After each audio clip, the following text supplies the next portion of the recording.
속담에 처녀의 단점을 알아보려면 처녀의 친구들에게 칭찬을 들어놓아라 하는 말이 있습니다. 그 처녀의 단점을 알고자 할 때 오히려 칭찬을 늘어놓으면 그 친구들이 단점을 그들의 입으로 말하게 되면서 아니라는 것을 분명하게 한다는 것이죠. 이것을 심리학에서는 심리적 역자극이다 이렇게 표현합니다. 심리적 역자극. 상대방의 내면 세계를 알고자 할 때 그 반대쪽을 자극하면 반대적인 표현들이 밖으로 드러나게 된다는 자극법이라고 할 수 있는 거죠. 심리적 역자극. 어쩌면 오늘 하나님께서 본문을 통해서 이스라엘 백성들에게 흐르는 역사적인 쓴뿌리 그리고 하나님에 대한 불평 그리고 불만들이 어떤 자극제를 통해서 한꺼번에 쏟아져 나오는 모습을 보게 될 거예요. 지난 시간에는 우리가 구약 성경의 역사서의 끝책을 다뤘어요. 그게 바로 느헤미야서입니다. 느헤미야는 역사의 마지막 지도자이면서 동시에 느헤미야서가 역사서의 마지막 책인데 이 책은 결론이 없이 끝납니다. 다만 두 가지 여운을 남기고 끝내죠. 한 가지는 기도, 또 하나는 개혁. 사실은 기도와 개혁이라는 개념은 결론의 대상이 아니라는 거예요. 어느 한 시대에 마스터했다? 이런 개념이 아니라는 겁니다. 기도는 오고 오는 모든 세대가 언제나 항상 늘 붙들고 살아야 할 대상이고 개혁 또한 우리의 변화도 나는 변화가 끝났어 할 사람이 없고 오고 오는 모든 세대는 하나님의 말씀에 비추어서 날마다 자기를 저 복종케 하고 새로워지고 변화될 때만이 영적인 승리가 가능하다 하는 개념이죠. 느헤미야서가 우리에게 주시는 선물의 두 가지는 기도요, 하나는 개혁이었다는 거예요. 그리고 나서 이제 오늘 본문은 말라기서입니다. 시간상으로 겹치는 책이 바로 느헤미야서 다음에 말라기서예요. 어쩌면 동시대에 있었던 책이기도 한데요. 말라기는 구약 성경의 끝책이지만 동시에 소선지서 호세아서부터 말라기서까지가 12권의 책인데 그걸 바로 대선지서가 아닌 소선지서라고 말합니다. 내용이 작고 선지자들의 활동이 작은 부분을 다루는 책들을 소위 소선지서라고 말해요. 근데 그 중에서도 제일 마지막 책, 이게 말라기서입니다. 사실은 이 말라기서는 느헤미야가 444년도에 3차 이스라엘 백성을 바벨론, 즉 페르시아에서 귀환을 시키고 그리고 나서 느헤미야가 예루살렘의 총독으로 12년 동안 재임을 하다가 433년도에 페르시아 아닥사스다 왕의 총애를 입었던 술관원장이기 때문에 왕의 소환을 받아 1년 동안 페르시아의 제국에 머물렀다가 1년 후 432년도 BC 그때 다시 예루살렘으로 돌아오게 됩니다. 그때 1년을 지도자가 자리를 비웠는데 이스라엘 땅에는 영적인 해이한 상태로 얼마나 영적으로 다시 망가지고 영적인 요요 현상이 일어나서 백성들이 종교, 정치, 경제, 전인적인 망가뜨림 현상이 일어나게 돼요. 그때 느헤미야가 종교 개혁을 아주 제2차 종교 개혁을 단행하면서 이제 13장을 마무리하게 되는데, 이 종교개혁에 함께 동역하고 협력했던 사역자가 있으니 그 사람이 말라기 선지자입니다. 그분이 사역을 한 내용이 말라기서에 기록이 되고, 말라기서의 내용은 말라기 선지자가 느헤미야 시대에 종교개혁을 할 때 6편의 설교를 싣고 담겨진 책이 말라기서예요. 말라기는 6편의 설교가 소개되는 내용이죠. 그 중에서 오늘 본문은 6편의 설교 중에 첫 번째 설교의 대상이고, 동시에 6편의 설교의 프롤로그, 서론에 해당이 되는 말씀이에요. 오늘 말씀을 통해서 이 서론이면서 동시에 가장 말라기서의 알점이 되는 가장 굵직한 하나님의 고백, 이게 오늘 본문을 이끌고 또한 말라기 전체를 이끌고 가는 헤드, 머리 역할을 합니다. 하나님의 고백. 그게 뭐냐면 내가 너희를 사랑하였노라 하는 개념이에요. 하나님께서 이스라엘 백성을 사랑하신다는 거예요. 이미 사랑하셨다는 거예요. 어쩌면 오늘 우리도 이 하나님의 사랑의 고백이 들려질 수 있고, 그 고백이 내 것으로 느껴질 수 있고, 나의 사랑으로 접수될 수 있기를 주의 이름으로 축원합니다. 하나님의 사랑이 느껴질 수 있냐는 거예요. 하나님이 사랑의 고백을 하고 있는 거예요. 사실은 성경 전체가 하나님의 사랑의 고백이 담겨져 있죠. 성경은 하나님의 사랑의 책이니까요. 그러나 말라기서는 아예 하나님의 사랑을 고백하고 포문을 열어가는 그런 내용이에요. 이 음성이 우리에게 들리지 않는다면 이스라엘 백성이 경험한 이 부작용을 또다시 우리가 답습하는 것밖에 안 되는 거예요. 이제 하나님이 우리를 사랑하신다는 이 고백으로 함께 들리면서 이스라엘 백성들이 경험하지 못한 타산지석으로 우리는 내 가슴속에 뜨끈뜨끈하게 그 사랑이 흘러넘치는 저와 여러분이 되기를 주의 이름으로 축원합니다. 하나님은 정말 그들을 사랑하셨고 그들을 사랑한다고 고백을 던졌지만, 이 사랑에 대한 이 고백이 어느 만큼 느끼고 어느 만큼 내게 접수가 되느냐 하는 문제가 제기되는 것이 오늘 본문이에요. 실제 이스라엘 백성들은 이 하나님의 사랑의 고백을 듣기 이전과 이후가 확연히 달라요. 이스라엘 백성들이 이 하나님의 사랑의 고백을 듣기 바로 직전의 상황은 경제적으로 어려웠어요. 그리고 종교적으로 망가졌어요. 그리고 정치적으로도 희망이 보이지 않았어요. 그런 상황 속에서 어쩌면 정말 이 코로나 시대 같이 삭막하고 불편하고 경제도 어렵고 참으로 사회적 거리라고 하는 미명하에 관계들이 참 상대방이 두렵고, 이런 어려운 시대를 생각나게 하는 거예요. 어쩌면 이 사회를 하나님이 망가뜨려 놓은 현상 같은, 여기를 봐도 희망이 안 보이고 저기를 봐도 희망이 잘 보이지 않는 그런 암담한 역사의 현실에 이스라엘 백성들은 하나님의 고백을 듣기 이전에는 이렇게 삽니다. 팔자지. 역사는 의뢰이 그런 거지.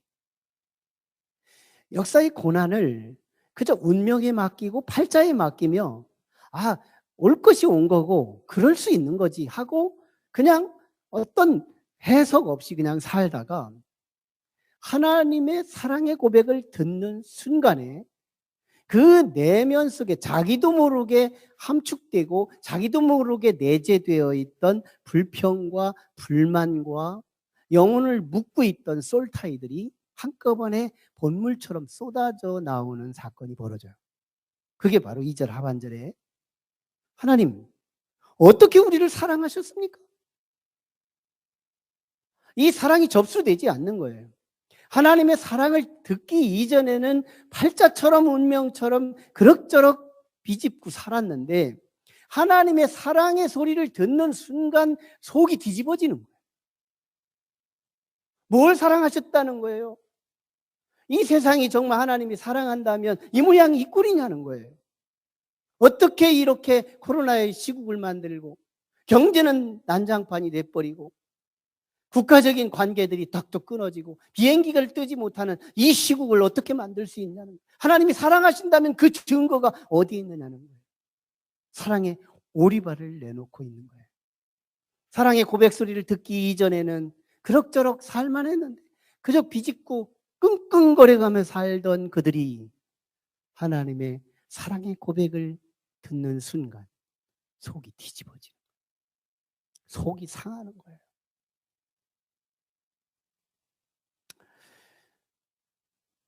사실은 사랑의 고백이라는 것, 이 하나님의 사랑이라는 것은 과연 없었기 때문일까요?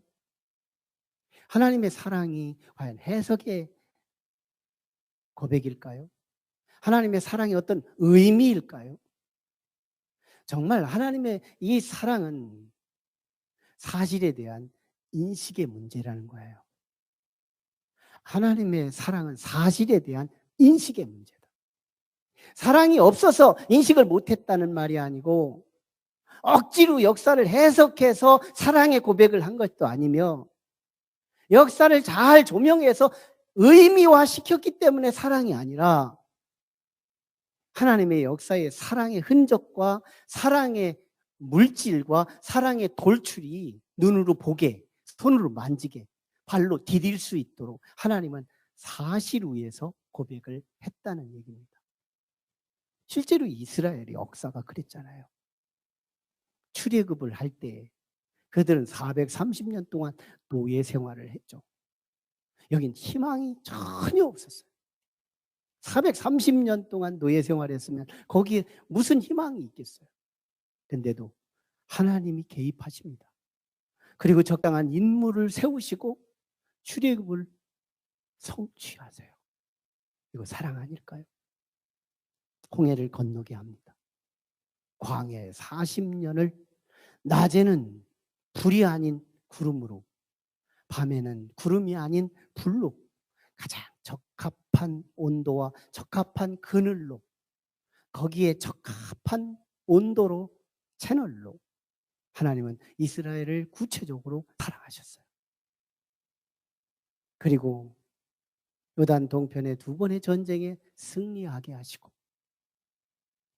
요단강을 건너게 하시며 가나안 정복 정착 전쟁에 도무지 이길 수 없는 상황인데도 승리하게 하십니다.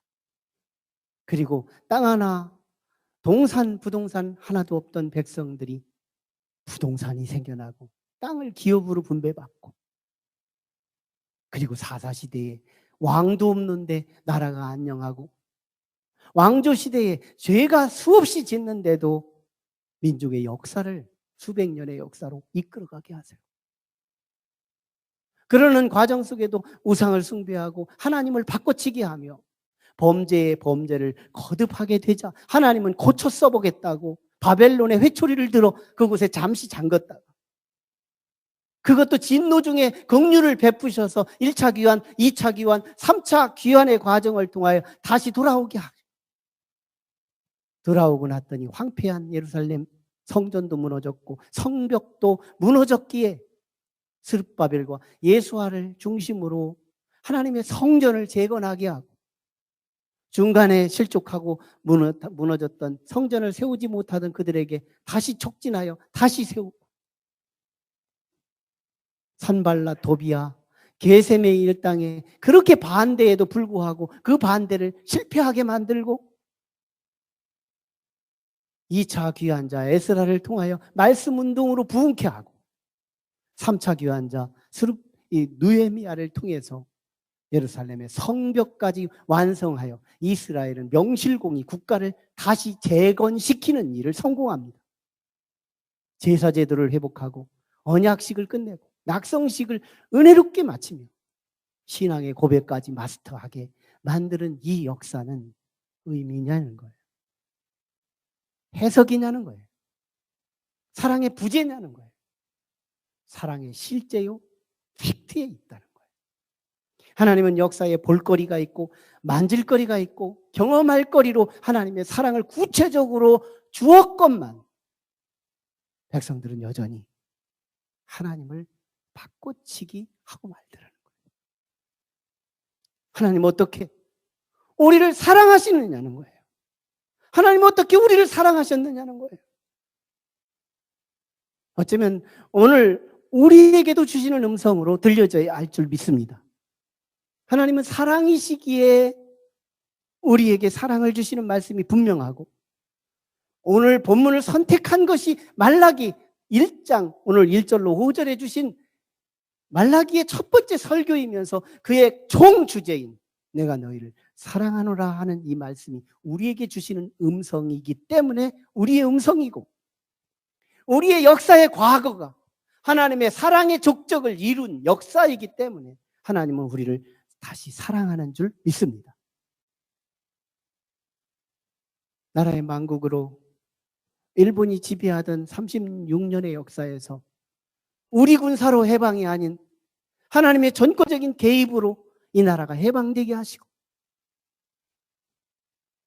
해방이 지나고 얼마 있다가 6.25 동란이 일어나서 민족의 피비린내 나는 피바람 속에서도 우리를 건져 생명을 인도하여 오늘 여기 인도해 주시고, 보릿고개라고 하는 먹고 살기 너무너무 힘들었던 이 민족의 역사를 세계의 경제의 10위권 안으로 들어올 수 있도록 신비한 경제의 역사를 이루게 하시고, 너무너무 자고하고 방자하니 IMF라고는 비상시국을 허락했지만 또한 세계 역사에 멋지게 IMF를 극복한 민족의 탁월한 지혜로 하나님이 이끌어 주셨고, 일상의 평이한 시간들을 허락해 주신 이 땅에 우리가 아무리 신천지를 외쳐도 정부는 신천지가 이단인지도 모르고 같은 교회인 줄을 알고 있고, 안 믿는 사람들은 신천지가 그냥 정통 교회인 줄을 알고 있을 그때 하나님은 코로나를 보내서 우리 교회들이 스스로 이단을 지켜낼 수 없는 그것을 정부가 일어나서 신천지 하나를 완전히 박살내게 만드는 이 하나님의 사랑의 흔적이 과연 의미냐는 거예요. 해석이냐는 거예요. 사랑의 부재냐는 거예요. 하나님은 우리를 얼마나 사랑하는지 민족적으로 사랑하고 공동체로 사랑하고 교회 또한 사랑하시는 하나님, 더불어서 이런 것도 많다고 생각하지만 우리의 가정도 우리의 사업장도 그 흔적 속에서 우리의 직장 속에서도 우리는 하나님의 사랑을 느껴야 될 줄로 믿습니다. 이건 부재 때문에 못 느끼는 게 아니고 해석이기 때문에 인색함으로 느끼는 게 아니고 의미이기 때문에 못 느끼는 게 아니라 과연 이 하나님의 사랑은 내게 체감의 문제가 있다는 거예요. 사랑의 불감증이라는 말이 있습니다. 사랑의 불감증. 사랑이라는 것은 분명한데, 내가 사랑을 받고 있는 건 분명한데, 근데 내가 사랑을 못 느끼는 거예요. 사랑이 느껴지지가 않아요. 참으로 그런 사랑의 불감증을 앓고 있는 사람에게 주도적으로 느껴지고 고백하는 말들은 한 가지 특징이 있는데, 나는 지금까지 사랑을 받아본 적이 없다는 인식이에요. 사랑에 대한 피해망상적 생각, 이게 사랑의 불감증을 앓고 있는 사람들의 느낌이에요. 나는 사랑을 받고 있지 않다는 거예요. 사랑의 기술이라고 하는 책을 쓴 에리 프롬이라고 하는 사람은 나는 사랑을 받고 있지 못하다고 하는 그 증거가 사랑의 불감증의 원인이라고 말합니다. 사랑의 불감증의 원인. 사실은 사랑의 불감증을 가진 사람들은 나는 사랑을 받아보지 못했다고 말을 하기도 하고 드러내고 어떻게든지 표현하기 때문에 주변은 오히려 사랑을 확인시켜주기 위해서 사랑을 더 준다는 거예요. 사랑의 불감증을 가진 사람들은 사랑의 목마름을 이웃들에게 자꾸 표현하기 때문에 사랑을 더 많이 받게 된다는 거예요. 근데 그는 늘 입습관으로 사랑을 받지 못한다고 생각을 하고 사는 거예요. 사랑이 없어서가 아니라 사랑을 느끼지 못하는 거예요. 더 심각한 문제는 이 사랑의 불감증이 외도로 이어지더라는 거예요. 법적인 사랑의 대상에서 비법적인 사랑의 대상으로 옮겨보는 것. 그때 놀랍게도 법적인 대상에서는 사랑을 느끼지 못하다가 불법적인 사랑에서 사랑의 교감이 느껴지는 현장.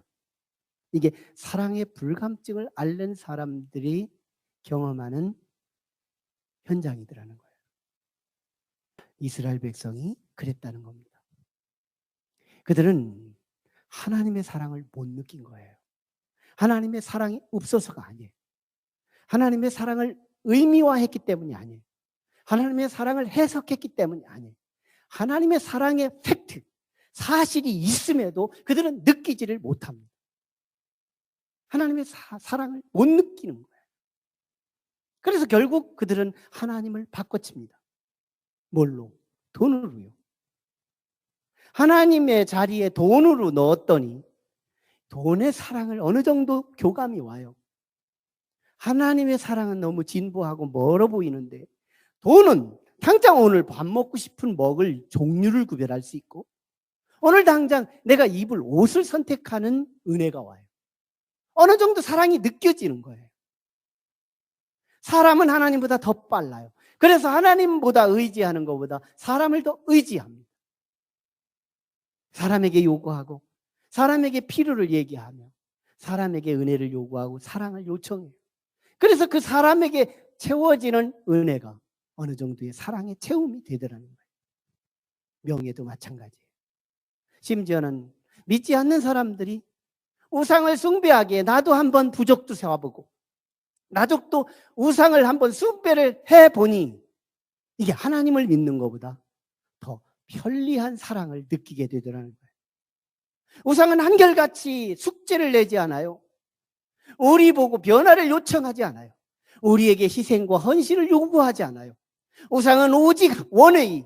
내가 너에게 네가 나를 선택하여 섬기기만 하면 내가 너에게 복을 주리라, 복을 주리라, 복을 주리라. 축복의 원웨이를 선포하는 것이 우상입니다.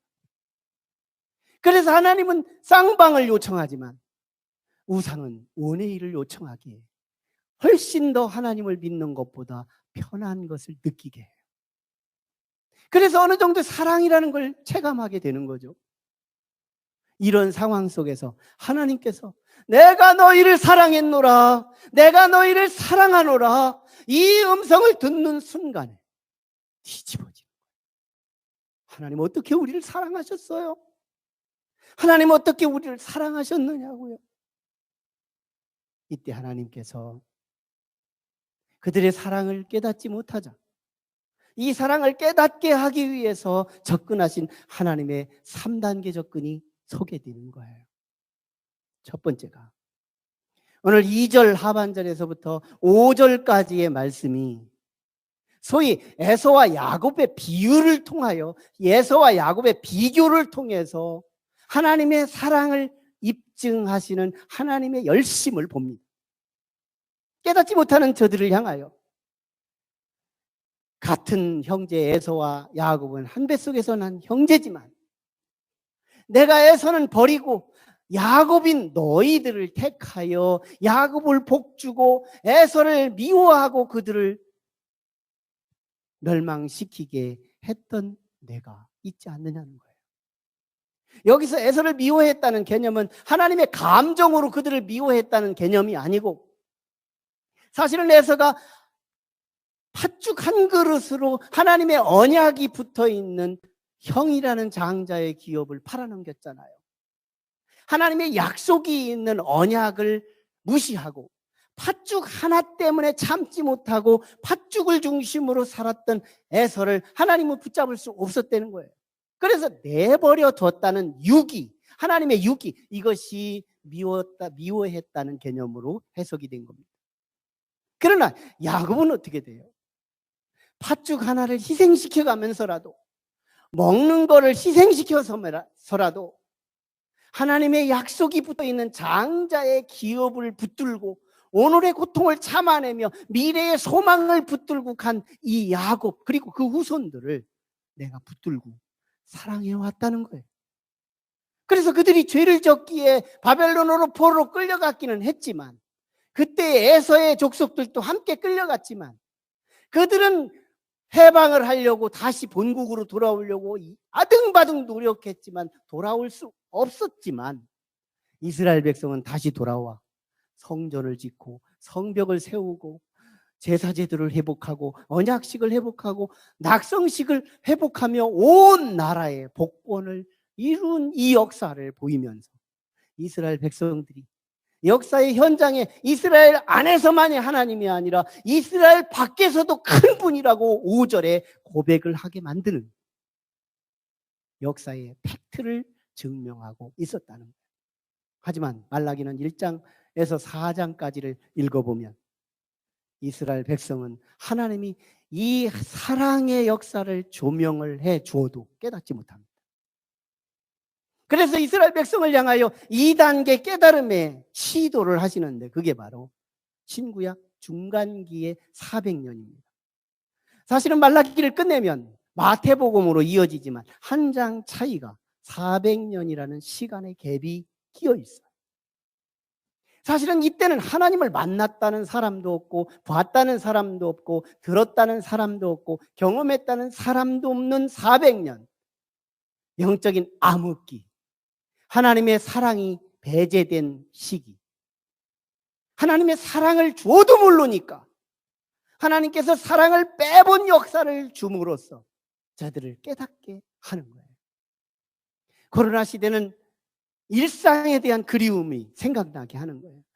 평상시 우리는 당연하게 그날을 살아왔지만 그때에도 하나님의 사랑을 못 느끼면서 당연하게 내 노력 때문에, 내 수고 때문에, 내가 잘났기 때문에 평상시의 일상을 우리가 살았다고 생각했지만, 코로나 시대를 경험하면서 그때야말로 하나님의 사랑이 섞여 있었고 사랑의 걸음들이 있었음을 발견하게 한 것처럼 신구약 중간기를 통해 하나님의 사랑을 반증할 수 있는 시기를 주시더라는 거예요.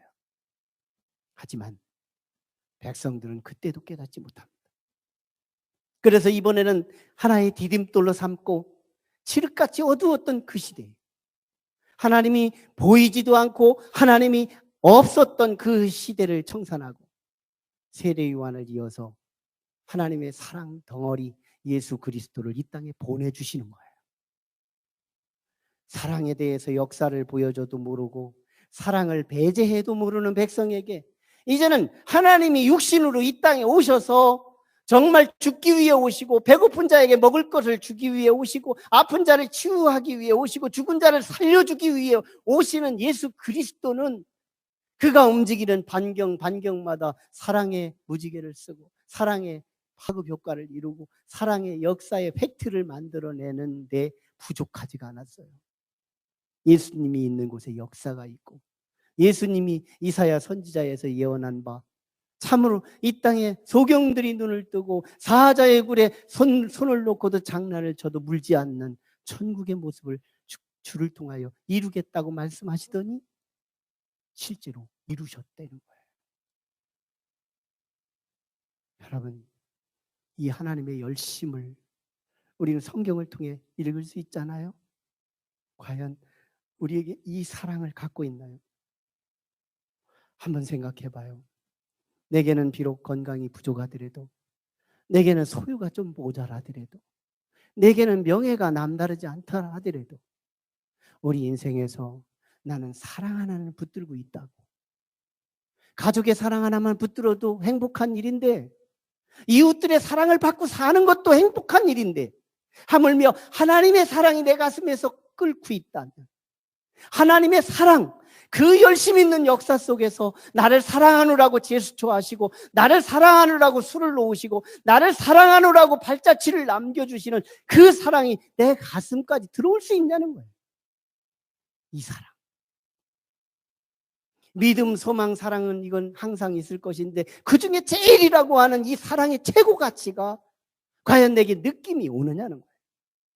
그 사랑의 객관성이 내게로 주관적으로 접수가 되느냐는 거예요. 사랑의 불감증은 치유되어야 합니다. 회복이 되어야 하는 거예요. 그렇지 않으면 사랑은 넘어가게 있어요. 이스라엘 백성들이 예수님을 주어도 받지 못하고 사랑 덩어리를 십자가에 내던져 못을 박아 치워버리잖아요. 이렇게 사랑의 불감증이 이스라엘 민족의 결과가 뭘까요? AD 70년에 유대의 멸망사를 이루고 2000년의 역사에 디아스포라의 비극을 이루고 오히려 영적인 유대인의 역사, 영적인 이스라엘을 세계 열방으로 흩어서 이제는 교회의 유대의 역사를 다시 쓰게 만드는 것은 유대인의 빼앗김을 의미합니다. 얼마나 두려운 일일까요? 하나님의 사랑이 내 안에 머물 수 있고 그 하나님의 사랑을 내가 경험할 수 있고 그래서 내가 그 사랑을 접수하고 내 안에서 그 사랑이 다시 끌어서 내 속에서 다시 사랑을 드러낼 수 있는 삶이 될 수만 있다. 이건 성공 아닐까요? 우리 인생은 살아볼 만한 가치가 있는 거 아닐까요? 이건 소망이 있는 일 아닐까요?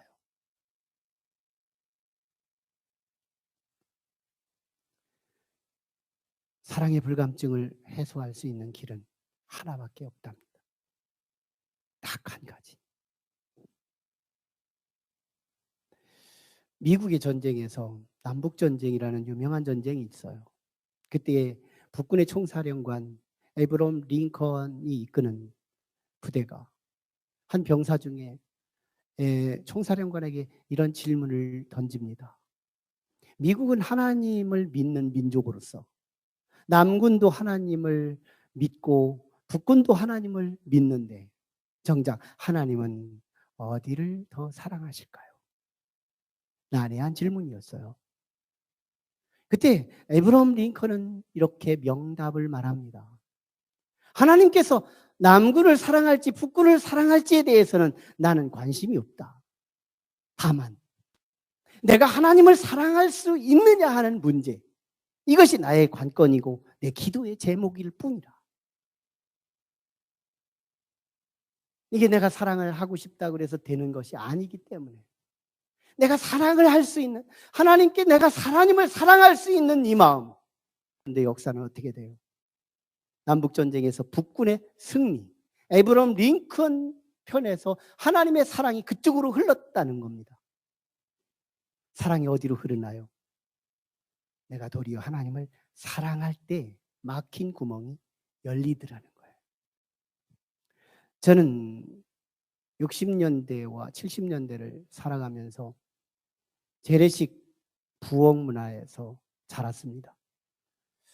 아궁이가 있고 방에는 이 아랫목이라는 게 있고 운목이라는 것이 있고 안방이 있고 건넌방이 있고 이런 속에 그 방 밑에는 하나의 고래가 있어서 아궁이에서 불을 떼면 모든 뜨거운 스팀과 연기가 이 고래를 통하여 저쪽에 연도를 통하여 나가게 합니다. 그런데 이 방을 놓고 한 10여 년쯤 지나고 나면 이 불이 안 들어가요. 불이 잘 안 먹히는 거예요. 그러면 우리 어르신들은 언제나 고리질을 하게 되는데 큰 장대를 가져다가 헝겊을 끝에다 메고 그리고 두텁게 해서 고리질을 합니다. 아궁이에서 고리질을 쭉쭉 하면 어떤 때는 뚫려서 불을 데피면 불이 잘 빨려서 들어가서 아랫목이 따뜻해지기도 하고 솥도 밥을 하는데도 잘 하게 되는 결과가 와요. 그런데 가끔씩은 고리질을 끝냈는데도 불이 안 들어가요. 그러면 가끔씩 비상 고리질을 하는데 뒤에 연돌이 수직으로 올라갔기 때문에 연돌을 다 제거하고 그쪽에서 맛구멍으로 된 이 고래를 향하여 고래질을 역으로 하게 됩니다. 역고래질을 하게 돼요. 그러면 10번이면 10번, 100번이면 100번 언제나 이 역고래질에서 뚫리지 않는 고래질이 없어요. 옆구레질하면 모든 것이 뚫리고 말더라는 거예요. 사랑이 없어서 사랑이 느껴지지 못하는 게 아니라 사랑이 있는데도 사랑을 느낄 수 없다면 그 해결은 옆구레질밖에 없다는 거예요. 이제는 내가 내 쪽에서 사랑을 고래질하는 거예요. 내 쪽에서 직장이 나를 사랑하지 않는다고 느낀다면 내 쪽에서 직장을 사랑해 보는 거예요. 내일부터 달라질 겁니다. 가족들이 왜 나를 사랑하지 않는다고 느끼고 있다면 과연 가족이 우리를 사랑하지 않을까요? 옆구레질이 필요합니다. 내가 이제 가족을 사랑하기 시작하는 거예요. 놀랍습니다. 실천해 본 거예요. 이거는 경험해 보는 일이에요. 가족들이 나를 사랑하는 거예요. 하나님께도 마찬가지래요. 하나님의 사랑의 팩트가 있지만 그 사랑이 느껴지지도 않고 경험이 되지 않을 때 그 사랑이 컬컬 흐를 수 있고 경험이 될 수 있도록 우리가 할 수 있는 해법이 있다면 이제 하나님을 사랑하는 것이라는 거예요. 내가 하나님을 사랑하는 것. 내가 하나님을 사랑할 때 그 사랑이 느껴지고 그 사랑이 흐르고 그 사랑이 경험되는 놀라운 기적이 나타나게 되더라는 거예요. 비극은 짝사랑이에요. 짝사랑은 비극이라는 거예요. 그러나 서로 사랑이 행복이고 서로 사랑이 역사고 서로 사랑이 축복이고 서로 사랑만이 놀라운 비밀을 만들어 낼 수 있다는 거예요. 하나님이 나를 사랑하는 것은 분명한데 내가 그 사랑을 접수가 안 되거나 체감이 없거나 고백이 될 수 없다면 그건 짝사랑이고 비극인 거예요. 하나님이 우리를 사랑하는 사실이 있고 나 또한 하나님을 사랑할 수 있어 그 사랑이 놀라운 스파크를 이루어 하나님과 나 사이에 놀라운 생명이 대동되고 놀라운 역사를 이루어갈 수만 있다면 우리의 인생은 기적이지 않겠어요? 놀라운 일이지 않겠어요? 가정은 가상 공간일 수 없습니다.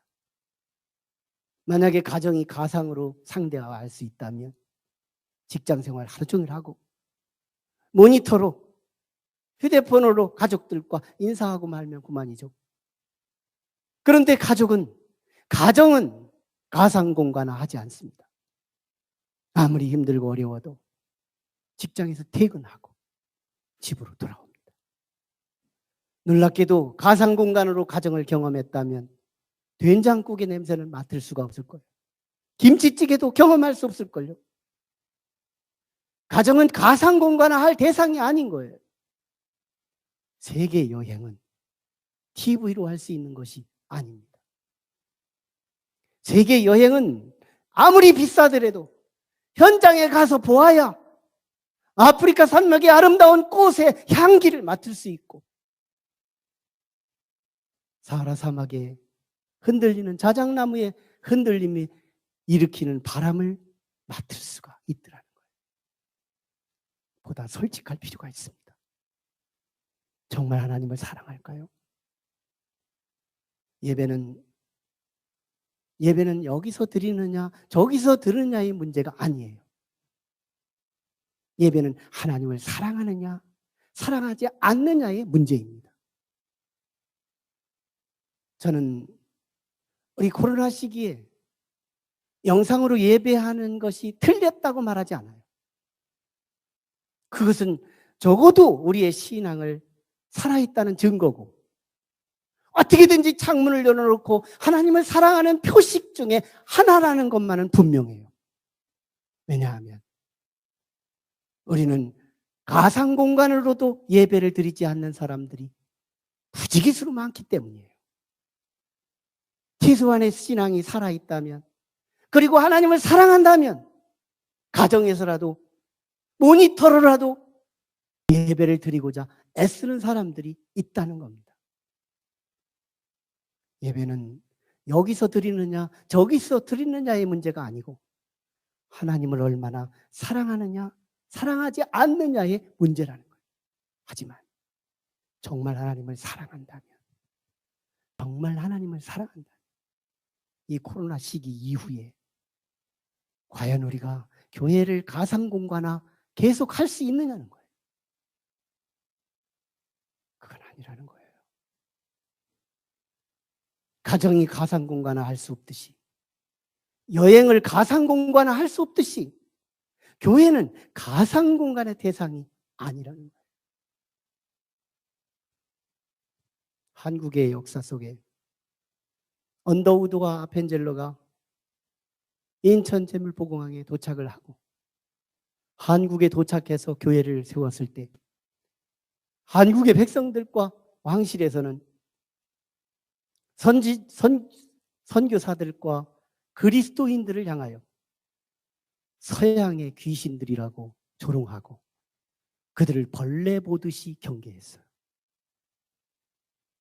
하지만 그때 당시 사대문 안에, 도성 안에 여러 가지 바이러스균들이 침투합니다.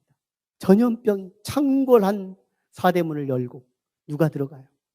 사람들은 거기 도성을 떠나고 있을 때 아펜젤러, 감리교 선교사, 그리고 언더우드, 장로교 선교사, 그리고 그 스태프들, 그 전염병의 현장에 뛰어들어가는 거예요.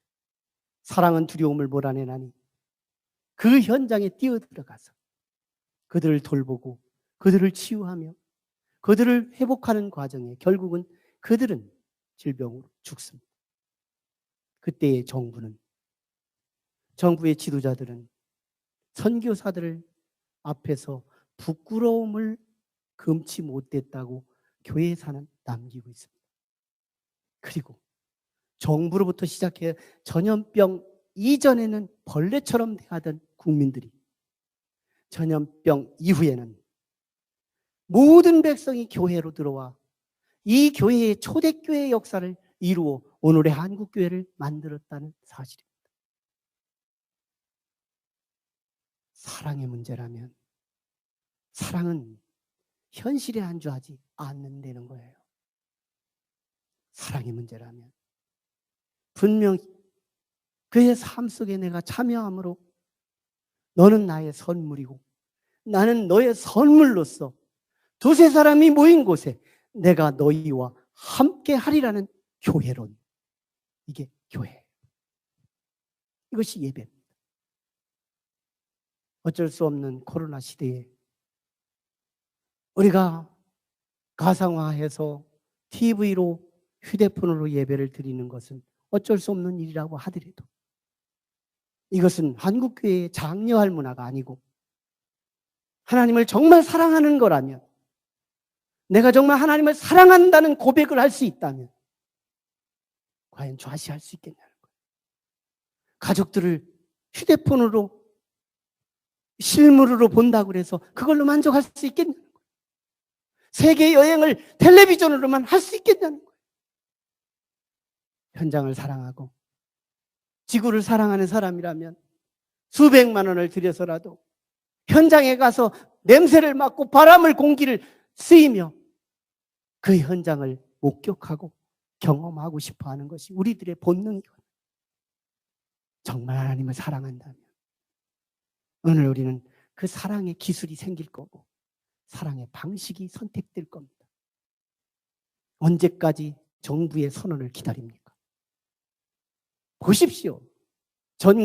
정부는 이제부터 교회 가도 됩니다라는 말은 하나도 하지 않고 끝내버릴 겁니다. 정부가 교회를 가라고 하는 날을 기다린다면 우리는 듣지 못할 거예요. 정부는 교회가 뭔지를 모르기 때문에 그래요. 교회가 뭔지를 몰라요. 교회는 어떤 면에서 하나님의 직접 다스림을 받는 하나님의 나라의 심플이요 상징입니다. 그래서 우리는 하나님을 사랑하는 자들이 모이는 거고 하나님의 사랑을 입는 자들이 모이는 곳이 교회이기. 마태복음 28장에는 우리에게 말씀하는 바 두세 사람이 모인 곳에 내가 너희와 함께 하리라고 말씀하죠. 영국의 변론가 C.S. 루이스는 하나님의 임재를 이렇게 설명합니다. 성부 하나님은 우리 앞에 계시고 성자 예수님은 우리 옆에 계시고 성령 하나님은 내 안에 내 뒤에 계시노라. 그런데 이것이 두세 사람이 모인 곳에 하나님이 함께한다는 말씀과 만나게 되는데요. 그때 내가 내 안에 있는 하나님을 묵상함으로써 예배하는 것이 아니라 나와 너 사이에 계신 그 하나님을 묵상하는 과정에서 예배가 된다는 건데요. 나는 네 안에 계신 성령을 봄으로써 하나님을 보게 되는 것이고 너는 내 안에 있는 그 하나님을 보게 됨으로써 그는 하나님을 경험한다는 의미에서 나는 네가 나의 선물이고 나는 너의 선물로서 두 사람이 함께 세 사람이 함께 하는 그곳에 하나님이 함께 한다는 약속의 개념이라는 거예요. 이게 C.S. 루이스의 해석입니다. 그렇다면 이게 거울로, 이게 TV로 이게 가능하냐는 원치 않는 일이지만 한국교회의 미래는 가상화되는 성도들로 늘어날 겁니다. 우려컨대 최소한의 우리 높은 뜻 교회의 성도들은 스스로 가상의 시기를 내려놓고 주님을 조금이라도 사랑할 수 있다면 사랑의 고백으로 헌금이 아닌 내 몸으로 시간으로 하나님 앞에 전인적으로 사람 대 사람에게 가까이와 그 사이에 계신 하나님을 만나기로 결단하는 시기가 필요하다는 거예요. 내가 하나님을 사랑한다고 할 적에 비로소 하나님의 그 어마어마한 사랑의 강수는 우리 안에 스며들 겁니다. 내 안에 접수될 때 저는 참 말씀을 경험하고 살아요. 내가 하나님을 사랑하면서 한 주간 동안도 이 말씀이 내가 립 서비스만 하지 말게 해달라고, 하나님 정말 내가 사랑이 내게 흐를 수 있도록 하나님 도와달라고 저만의 경험을 합니다. 그때 그 시간 이후에 저 혼자 감탄을 하기를, 하나님은 말이 아니구나, 하나님은 이론이 아니구나, 하나님은 능력이구나, 하나님은 팩트구나, 하나님은 사실이구나. 정말 하나님의 사랑은 이렇게 짙을 수가 없고 이렇게 사실일 수가 없구나. 여러분, 하나님의 사랑이 없어서 못 느끼는 게 아니고 하나님의 사랑이 해석됐기 때문에 체감이 안 되는 것이 아니고 의미이기 때문이 아니라 사실이 있음에도 사랑 덩어리를 주어도 못 느끼는 사람은 못 느끼고 느끼는 사람은 여전히 느끼게 되는데 이미 느끼고 있다면 더 이상 설명할 게 없는 거지만요. 행여나 그 사랑이 느낌이 없다면 옆고래질할 필요가 있어요. 하나님을 사랑하죠.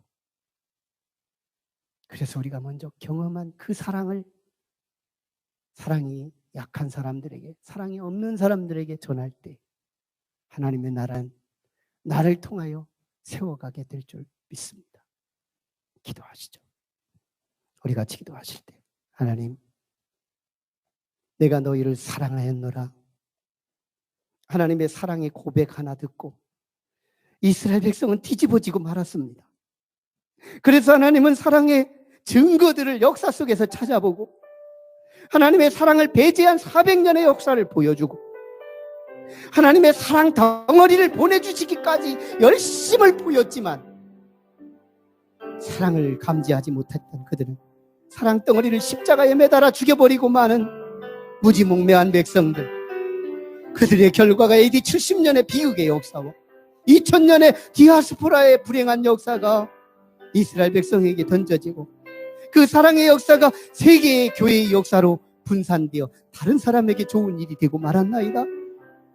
이것이 오늘 우리에게 다시 답습되지 않기를 원하오니 하나님의 짝사랑이 되지 말게 하시고 하나님의 사랑이 내게 아멘 아멘 받아들이며 나 또한 하나님을 사랑하느라고 고백하고 하나님의 사랑의 방법이 무엇인지 고민하며 하나님을 어떻게든지 사랑하고자 사랑의 기술을 발휘하고 사랑의 방법을 발휘하고 어떻게든지 하나님을 사랑하고자 애쓰고 수고하는 우리의 노력이 되게 하여 주시옵소서. 함께 같이 기도합니다. 거룩하신 아버지, 은혜를 감사합니다. 하나님이 우리를 사랑한다고 오늘 또 이 말씀을 통하여 우리에게 주셨습니다. 아멘입니다. 아멘입니다. 하나님은 우리의 역사 속에 사랑하셨고 우리의 공동체 안에 사랑하셨고 우리 높은 뜻 교회의 역사 안에도 사랑하셨고 우리의 사업장에서도 지금까지 사랑하셨고 우리의 직장에서도 사랑하셨고 그리고 오늘 우리에게 사랑의 고백을 하셨을 때 우리도 이 사랑의 고백을 들을 때 우리도 속이 뒤집어지는 역사가 있는지 행여나 우리가 사랑의 불감증을 경험하고 있다면 옆구레지리라는 사랑으로 하나님을 다시 사랑할 수 있는 마음, 사랑의 고민이 이루어지는 마음, 어떤 모습이든지 내가 하나님을 사랑한다면 나라의 선언을 기다리기 전에 그보다 한 주라도 앞서서 하나님을 사랑하는 표시고 우리의 몸으로 마음으로 전인적으로 표현할 줄 아는 현대의 그리스도인들이 되도록 역사하여 주시옵소서. 거룩하신 아버지, 은혜 감사합니다. 하나님의 사랑이 고백되기 이전에는 팔자인 줄 알고 운명인 줄 알고 살았지만 하나님의 고백의 소리를 듣는 순간 뒤집어졌던 이스라엘의 역사는 행여나 우리에게서 재현되고 있지 않을까요? 공감되지 않고 느낌조차도 없는 하나님의 그 허울 좋은 사랑이 역겹지는 않지요. 하나님의 사랑이 없기 때문이 아니고 해석했기 때문이 아니고 의미화했기 때문이 아니라 사실인데도 느낌이 없다면 우리는 사랑의 불감증 안에 있다. 이건 치유되어야 하고 이건 회복이 되어야 하지요.